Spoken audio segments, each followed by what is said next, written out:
Another place where we see interference and this effect of a thin film is what's called Newton's rings. And in Newton's rings is basically we have two pieces of glass with a very, very thin layer of air in between them, either because there is something that's holding two pieces of flat glass apart or it's an inverted lens. And this is one way to look at lenses and see how perfect they are, because if it is a perfectly semi-spherical lens, then we'll get perfectly round round rings. So here we can see some imperfections in this particular lens where we have areas that are basically not going with the pattern.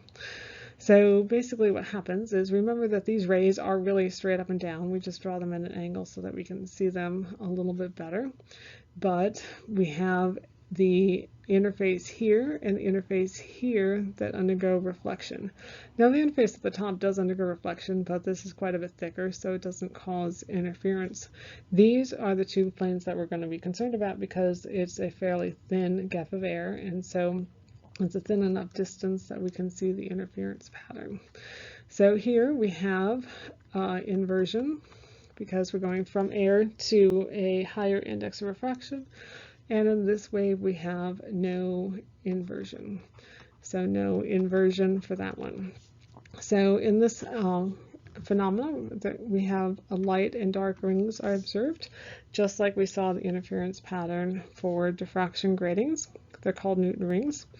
And so the particle, yet again, the particle model of light is not sufficient to be able to explain this. That light really does act like a wave, so we basically have to admit that wave is both a particle and a light.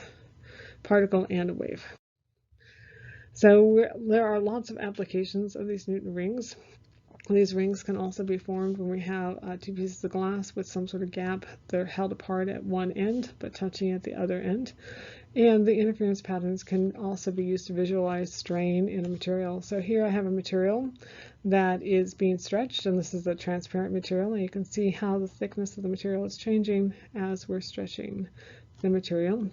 Or you've probably often seen this in a microscope slide where you see these rings of pretty colors. So we have this experiment we're going to do. So here I have these two pieces of flat glass held apart by a very tiny wire. So held up by a gap with a wire of diameter. So basically the maximum gap is the width of that wire, 0.2 millimeters, and they touch at the other end. Thus the air gap between the plates is ranging between those two values. So the plates are 15 centimeters long, so we know this distance, centimeters, and we have light of 700 nanometers that we're using to illuminate it. We want to figure out how many bright fringes are seen in the reflected light. So just like with our other thin films, we need to decide how many inversions we have. And so again, we have an inversion here. Wave 2 is inverted and wave 1 is not inverted. So I have an odd number of inversions, and that tells me which equation for the thin films I want to use. So there's that explanation again. And now we're going to do the actual math with the equation. So knowing that there is just one inversion, we want to use the 2nt equals m plus a half lambda, and the thickness of the film is going to be the thickness of this air gap. And we're using the m plus a half because we have an odd number of inversions for constructive interference. So we're doing constructive interference with an odd number of So we got m is equal to 2nt over lambda minus a half after we rearrange that equation. So I get 2, n is equal to 1 times 0.2 times 10 to the negative third, right? N is equal to 1 because it's air. Then lambda was 700. 700 times 10 to the negative ninth minus a half.